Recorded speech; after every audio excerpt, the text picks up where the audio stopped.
حضرت سیدنا عمر فاروق، سب بولیے رضی اللہ تعالی۔ حضرت عمر فاروق رضی اللہ تعالیٰ عنہ کا مبارک زمانہ ہے۔ حضرت عمر نے فوج بھیجی ایران کے حکمران کے ساتھ جہاد کرنے۔ ایران کے بادشاہ نے 2 عیسائی جاسوس بھیجے، کہنے لگا ذرا پتہ تو کرو مسلمانوں کا رات کا طریقہ کیا ہے، میں صف بندی کراتا ہوں۔ وہ ساری رات صف بندی کراتا رہا، 2 جاسوس آئے مسلمانوں کی معلومات کرنے۔ معلومات کر کے جب واپس گئے تو حضرت عمر فاروق رضی اللہ تعالیٰ عنہ کے سپاہیوں کو دیکھا، غور سے پلٹے تو بادشاہ کہنے لگا کیا حال دیکھ کے آئے ہو؟ کہنے لگا سارے مسلح پہ بیٹھے ہوئے، جتنے گھنٹے ہم وہاں رہے ہیں مجاہدین مسلح پہ رہے ہیں، یوں لگتا ہے جیسے ان کا دنیا داری سے کوئی تعلق۔ اور کہنے لگے بادشاہ کوئی ایسی طاقت ہے جس کو وہ بلا رہے تھے، کوئی ایسی قوت ہے جس کو وہ پکار رہے تھے، ہمیں بھی وہاں کھڑے ہو کے محسوس ہوتا تھا کہ ہاں کوئی ہے جو آ جائے گا ان کی مدد کے لیے، کوئی ہے جو پہنچے گا ان کی مدد کرے گا۔ ایران کا بادشاہ کہنے لگا مجھے سمجھ آ گئی ہے، وہ جسم کی طاقت سے ہی نہیں لڑتے، وہ کوئی غیبی طاقت ہے جس سے وہ لڑتے ہیں۔ بھائی وہ غیبی طاقت بھی تو ہمارے پاس ہم نے ناراض کر لیا نا، وہ بھی تو نہیں نا، مسجد کا رخ بھی تو کوئی نہیں۔ اور میں نے پچھلے جمعے بھی کہا تھا، پھر کہتا ہوں، وہن ہو گیا امت کو۔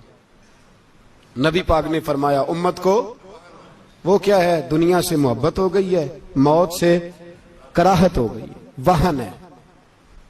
صحابہ کرام کو موت سے بڑا پیار تھا، موت سے بڑی محبت کر، ہماری طرح نہیں وہ کہتے تھے مریں گے تو منو مٹی، تو وہاں ٹھیک ہے عذاب قبر حق ہے، لیکن میں کہا کرتا ہوں سالوں کے بعد جو پردیس سے ماں کے پاس آئے، ماں اسے عذاب نہیں دیتی، اس کا ماتھا چوما کرتی ہے۔ اور بھائی جو رب کریم کی بارگاہ میں جائے گا تیرا کیا خیال ہے، گل سڑ جائے گا؟ مدینے والے حبیب نے فرمایا قبر المومن روضۃ من ریاض الجنہ، فرمایا میرا مومن جب قبر میں جاتا ہے تو اللہ جنت کے سارے دروازے کھول دیتا ہے، وہ تو اللہ کی رحمت میں پہنچتا ہے۔ کون کہتا ہے مومن مر گئے، وہ تو قید سے چھوٹے اپنے گھر گئے۔ کون کہتا ہے قبر میں عذاب ہے تو صرف عذاب ہی ہے، ہاں مجرم کو سزا ملے گی، لیکن مومن ہمیشہ جہنم میں، وہ بالآخر جنت میں جائے گا، بالآخر جنت میں جائے گا۔ اور کسی درویش نے بات کی، وہ کر کے چلے گئے، بر کمال ہی کر گئے، کہنے لگے دوزخ میں تو کیا، میرا سایہ نہ جائے گا، کیونکہ رسول پاک سے دیکھا نہ جائے گا۔ نبی پاک سید عالم علیہ السلام کے غلام تو دیکھو نا، ساری زندگی عمر فاروق، بخاری پڑھو تو صحیح، ساری زندگی عمر ہر نماز کے بعد کہتے تھے اللہم ارزقنا شہادت فی سبیلک، اللہ بسترے پہ موت نہ دینا، موت مجھے شہادت کی دینا۔ حضرت سیدنا مولا علی شیر خدا کرم اللہ تعالیٰ وجہ الکریم ساری زندگی کہتے رہے اللہ، علی نے میدان میں عمر گزاری ہے، اسے شہادت کی موت عطا فرما۔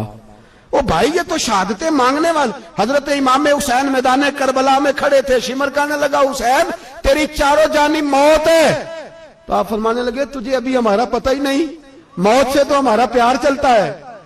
اور فرمایا یہ شہادت تو ہمارا پیچھا کرتی ہے، پہنچ جاتی ہے جہاں ہم ہوتے ہیں، موت سے ڈرا رہا ہے۔ مسلمان کا مرنے کو دل نہیں کرتا، ورنہ وہ اتنی بڑی کوٹھی میں کون رہے گا؟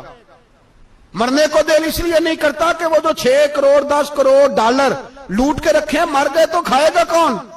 وہ فقیر فاقہ مست تھے، ان کا گھر ہی کوئی نہیں تھا، ان کے بینک بیلنس ہی کوئی نہیں تھے، وہ کہتے تھے گھر ہمارا ہے وہ جو ہمارے رب نے تیار کیا ہوا ہے، ہمارا بینک بیلنس ہے وہ جو ہمیں جنت میں جا کے ملے گا۔ ان کا تو یہ کھاتا ہی کوئی نہیں تھا، اس لیے وہ شہادت کی۔ حضرت عمر بن جموع رضی اللہ تعالیٰ عنہ میدان احد میں 4 بیٹے لے کے آئے۔ کتنے بیٹے؟ بول کے بتائے۔ 4 بیٹے لے کے عمر بن جموع آئے، اور خود ایک ٹانگ سے لنگڑے سے آپ بھی ہیں، ٹانگ چھوٹی ہے، حضور کے سامنے کھڑے ہوئے کہا محبوبہ میرے 4 ہی تھے، میں 4 لے آیا ہوں، قبول کر لے۔ تو حضور نے فرمایا تو کیوں تلوار اوڑے آیا ہے، یہ تو نے کیوں گلے میں اسلحہ ڈالا ہوا ہے؟ کہا یا رسول اللہ میں نے بھی تو جانا ہے نا۔ تو حضور نے فرمایا 4 بیٹے جو ہیں۔ تو حضرت عمر بن جموع نے بات کی، صحابہ کہتے ہیں ہم لبوں سے مسکرا رہے تھے، آنکھوں سے رو رہے تھے، کیا عجیب انداز ہے۔ حضور نے فرمایا عمر 4 بیٹے جو آ گئے تو تو رہنے دے۔ تو حضرت عمر رو پڑے، کہنے لگے محبوبہ کیا لنگڑے جنت میں نہیں جائیں گے؟ کیا حضور میں لنگڑا ہوں تو میرے لیے جنت کوئی نہیں؟ میرے حبیب پاک سید عالم صلی اللہ علیہ وسلم نے فرمایا عمر تو ضرور جنت میں جائے گا. کہا محبوبہ پھر بچے بعد میں جائیں گے, میں پہلے میدان میں جاؤں گا. ایک بی بی 4 بیٹے لے کے آئی احد میں. کہا محبوبہ کل کمائی تھی میں لے آئی ہوں, میرے پاس کوئی اور شے ہوتی تو میں بچا کے نہ رکھتی. بیٹے دے کے نا حاضری لگوا کے تو واپس دروازے پہ لے گئی. تو حضرت سیدنا عبداللہ ابن عمر فرماتے ہیں بی بی بول رہی تھی تو میرا جذبہ جہاد بڑھ رہا تھا.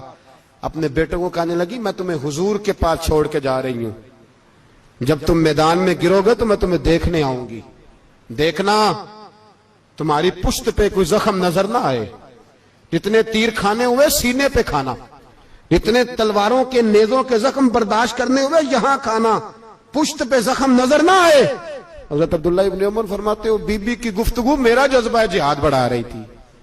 ایک بی بی 3 سال کا 4 سال کا بیٹا لیے رو رہی ہے, احد کا دن ہے. سہیلیاں پوچھتی ہیں تو کیوں روتی ہے؟ وہ کہتی ہے دیکھو میرا خامد بھی بدر میں شہید ہو گیا, بھائی اور باپ بھی. دل کرتا ہے کوئی جوان بیٹا ہوتا تو آج مصطفیٰ کے ساتھ اسے ہی بھیج دیتی.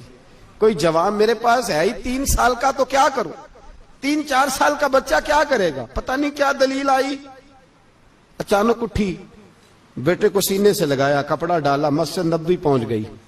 حضرت بلال کہتے ہیں مجھے ملی, کہنے لگی بلال مجھے پتہ ہے حضور تیاری کرا رہے ہیں جنگ کی, پر 2 منٹ اگر میری ملاقات ہو جائے.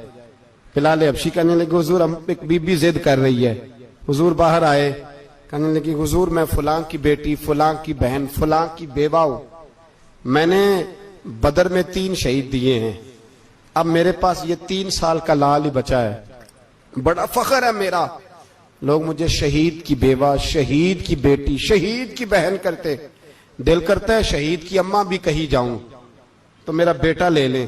سیدنا بلال کہتے ہیں حضور مسکرائے, کہنے لگے یہ 3 سال کا نونہال کیا کرے گا؟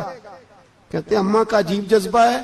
کہنے لگی محبوبہ سنا ہے اسلحہ بھی تھوڑا ہی ہے, ڈھالیں زیادہ کوئی نہیں, میرا بیٹا ساتھ رکھ لیں, جب آپ کی طرف کوئی تیر آیا نا تو میرا بیٹا ڈھال کے اس کو ڈھال بنا کے آگے کر دینا. محبوبہ ڈھال تو بن ہی سکتا ہے نا.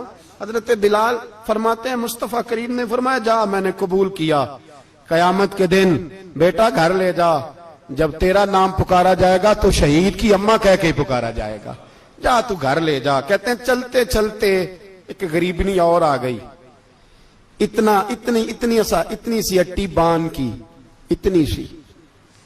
بلال حضور سے ملاقات ہو جائے گی.